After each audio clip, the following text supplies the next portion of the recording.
Pernah nggak sih? Lu merasa kesulitan menyelesaikan tugas yang harusnya bisa selesai dikerja selama 90 menit. Tapi setelah 8 jam bekerja hasilnya masih belum selesai? Ternyata ada penjelasan neuroscience kenapa hal ini sering banget kejadian dan kabar baiknya. Ada cara sederhana buat ngatasinnya. Di balik produktivitas luar biasa para tokoh sukses dunia dikenal satu kunci penting, yaitu kejeniusannya. Tapi jenius di sini bukan soal lahir dengan otak super atau punya bakat ajaib dari sananya. Kejeniusan itu soal gimana lu bisa melihat hal-hal yang orang lain gak lihat, kemampuan buat nyambungin titik-titik yang kelihatannya gak nyambung, jadi ide atau solusi yang berguna. Banyak pencapaian terbesar dalam sejarah manusia lahir berkat kejeniusan, seperti Sam Altman dan timnya di OpenAI, waktu mereka ngoding sistem yang akhirnya jadi ChatGPT. Itu bukan cuma soal teknologi, tapi itu kejeniusannya bekerja. Atau Einstein, dia nggak nemuin teori relativitas waktu duduk manis di kelas. Justru saat pikirannya lagi mengalir bebas dan itulah jenius. Atau Darwin, dia nggak tiba-tiba dapat momen terus langsung ngerti soal evolusi. Tapi dia ngabisin puluhan tahun buat nyatet pengamatan dengan detail luar biasa dari hal-hal seperti biologi, geologi, dan semuanya dia catat rapi dalam puluhan bahkan ratusan buku. Kehebatannya bukan soal dia punya gen jenius, tapi karena dia punya sistem berpikir yang solid dalam ngumpulin informasi dari berbagai bidang, lalu pelan-pelan disusun menjadi satu gagasan besar. Da Vinci juga begitu. Dia ninggalin ribuan halaman catatan yang isinya sketsa, ide-ide, eksperimen, dan pertanyaan kecil yang menunjukkan satu hal bahwa dia nggak pernah berhenti untuk penasaran. Catatan Da Vinci itu bukan cuma secara visual atau sekadar kumpulan karya seni. Di balik semua sketsa dan coretan itu ada pola pikir yang sistematis. Dia nggak cuma sekedar menggambar, tapi benar-benar berusaha ngerti gimana segala hal di dunia ini saling terhubung. Mulai dari anatomi manusia, cara kerja cahaya dan bayangan, semuanya dia pelajari lintas bidang dan dia implementasikan dengan serius dengan penuh rasa ingin tahu. Dan yang paling menarik, nggak ada satupun dari mereka yang kelihatan luar biasa sejak kecil. Einstein, misalnya, sempat dicap sebagai anak yang lambat belajar. Bahkan ayahnya Darwin pernah bilang kalau anaknya nggak bakal jadi siapa-siapa. Tapi ternyata, kejeniusan mereka bukan soal seberapa berbakat mereka sejak lahir, melainkan soal bagaimana mereka membangun sistem belajar dan berpikir yang unik. Dan satu benang merah dari semua tokoh jenius ini adalah rasa ingin tahu yang dalam. Sistem berpikir yang terbuka, dan kemampuan untuk nyambungin ide yang menjadi bahan bakar utama dari kejeniusannya. Dan dari obsesi gue terhadap tokoh-tokoh jenius itu, gue jadi makin penasaran buat ngulik. Gimana sih sebenarnya cara pikiran kita bekerja? Gue mulai mencoba berbagai sistem buat ngembangin pola pikir yang bisa dibilang ini mendekati level jenius lah, dan bisa lu terapkan. Dan dari proses itu, gue mulai nyadar satu hal penting tentang adanya masalah mendasar dalam cara kita belajar dan berpikir. Menurut gue, sebagian besar dari kita masih menggunakan pendekatan sistem tunggal yang terfragmentasi. Kita hanya fokus pada satu sisi dari proses berpikir, biasanya pada hafalan atau pengumpulan informasi. Padahal, kalau mau menghasilkan pemahaman yang lebih dalam dan wawasan yang orisinal, kita butuh pendekatan sistem ganda dua sistem berpikir yang saling melengkapi dan saling menguatkan. Dan pendekatan ini gue sebut sebagai sintesis kognitif. Sintesis kognitif yaitu latihan buat secara sadar dan sengaja mengaitkan ide dari berbagai bidang, supaya bisa lahir pemahaman baru, wawasan yang lebih dalam, dan bahkan solusi yang sebelumnya nggak kelihatan.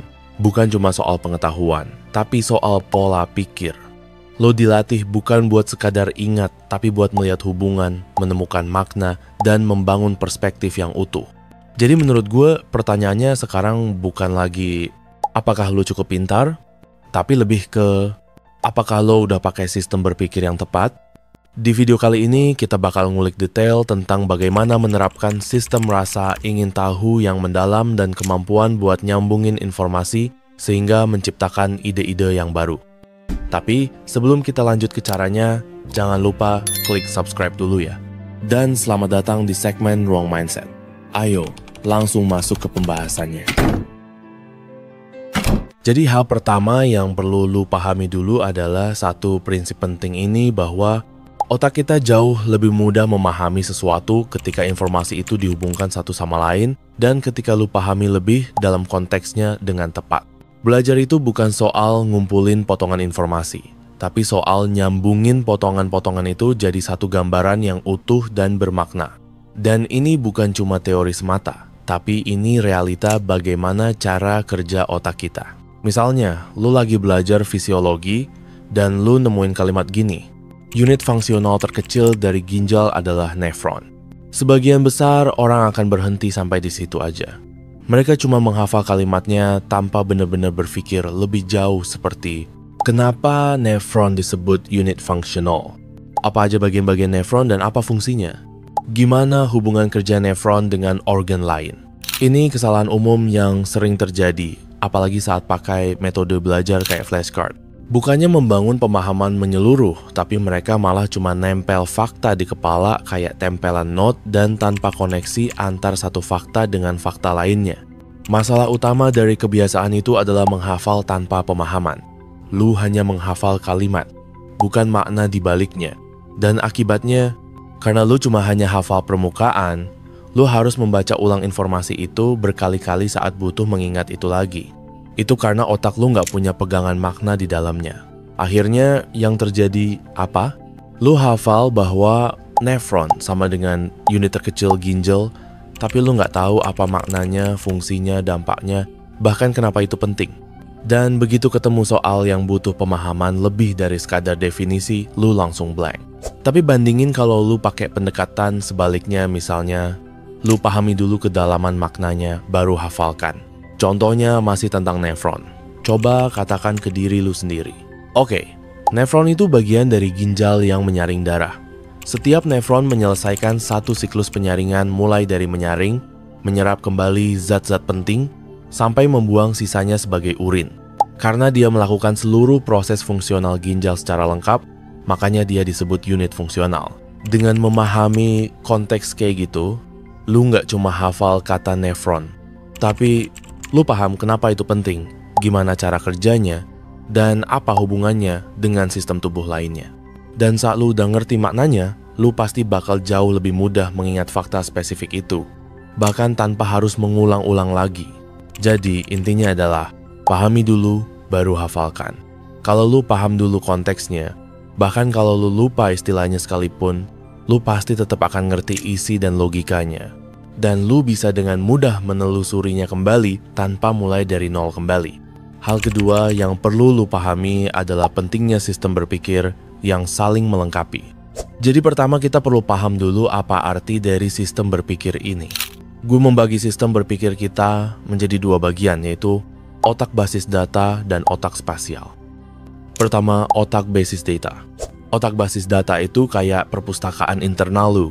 Tempat lu nyimpen semua pengetahuan dengan rapi, terstruktur, dan terhubung satu sama lain. Jadi, ketika lu butuh, lu bisa dengan cepat narik informasi yang relevan dan nyambungin ide-ide itu secara logis. Ini bagian otak yang analitis dan fokus ke hubungan antar konsep. Kedua, otak spatial.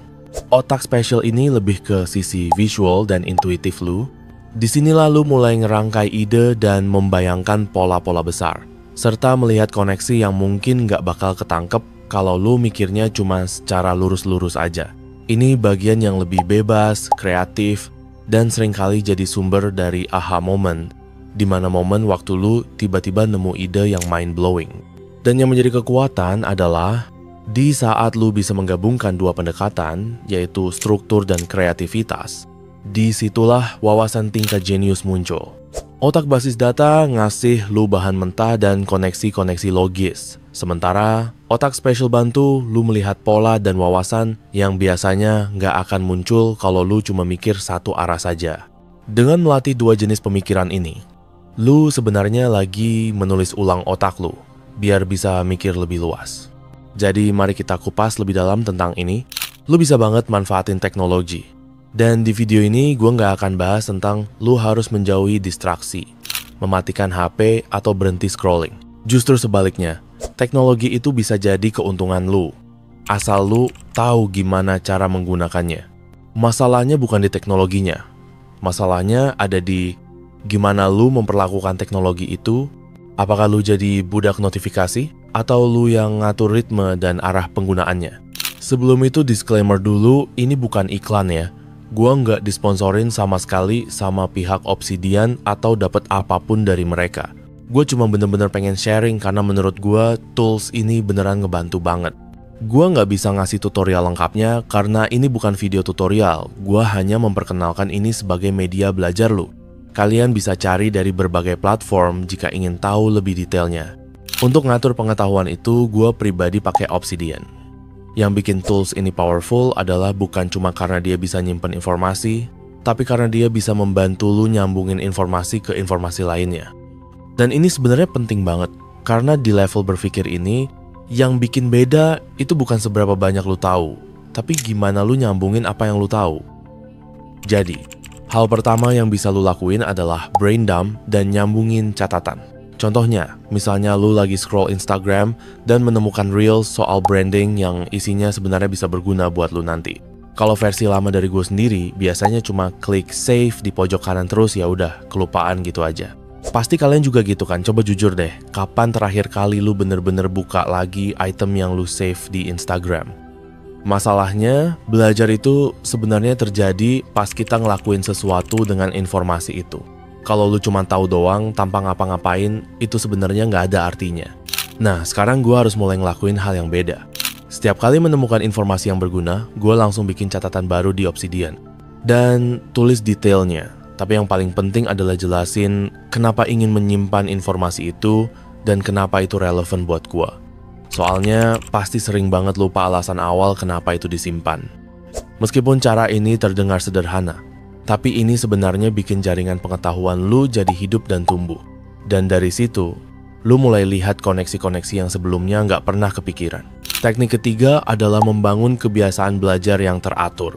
Gua bilang teratur karena setiap orang berbeda-beda.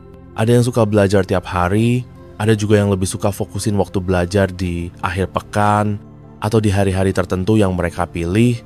Bahkan ada juga yang mungkin cuma sempatin sekali sebulan, dan itu semua nggak masalah. Yang penting sebenarnya bukan seberapa sering, tapi konsistennya. Intinya lakuin dengan cara yang paling cocok buat lu karena lu yang paling tahu ritme dan gaya belajar lu sendiri. Teknik keempat adalah spaced repetition, alias ngulangin dan nge-review catatan secara berkala. Gua rutin balik lagi baca-baca catatan gua di Obsidian, dan ini ngasih dua efek penting.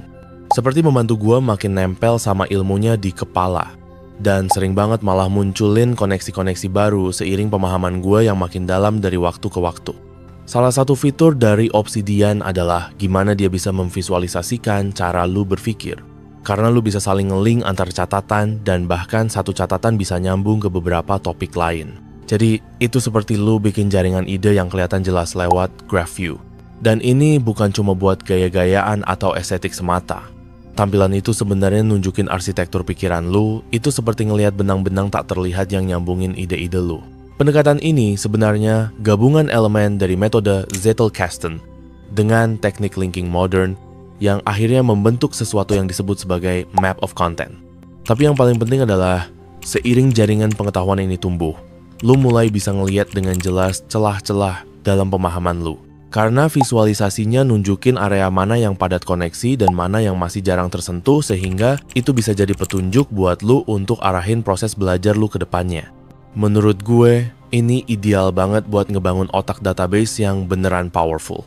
Kuncinya sederhana yaitu biasakan diri lu untuk bertanya. Misalnya, informasi baru ini nyambungnya kemana sama hal-hal yang udah gue tahu? Pertanyaan simple ini bisa mengaktifkan proses kognitif sintesis lu. Karena otak lu dipaksa buat bikin jembatan antar ide, bukan cuma menyimpan informasi secara terpisah dan acak. Karena yang paling penting sebenarnya bukan tentang Obsidian itu sendiri, tapi ngebangun kebiasaan buat nangkap ide dan menyambungkan ide-ide tersebut. Jadi intinya, kalau lu pengen mikir lebih dalam, lebih tajam, dan lebih orisinal itu semua, nggak cukup kalau lu cuma ngumpulin informasi. Tapi lu juga harus bisa nyambungin informasi itu, ngebentuk pola, dan merangkai ide jadi insight yang bermakna. Dan teknologi kayak Obsidian itu cuma alat. Yang paling penting tetap cara lu berpikir dan kebiasaan lu mengelola pengetahuan itu sendiri. Mulai dari bagaimana menerapkan sistem rasa ingin tahu yang mendalam dan kemampuan buat nyambungin informasi sehingga menciptakan ide yang baru. Dan dari situ, lu bakal membentuk cara berpikir yang bukan cuma lebih teratur, tapi juga jauh lebih cerdas. Dan dari situlah letak kejeniusan pikiran lu terbentuk. Sekarang gue lagi ngumpulin donasi dalam bentuk subscribe buat bantu video berikutnya. Jadi kalau lu merasa video ini bermanfaat, klik tombol like, komen, dan subscribe sekarang juga. Dan sampai jumpa di video berikutnya.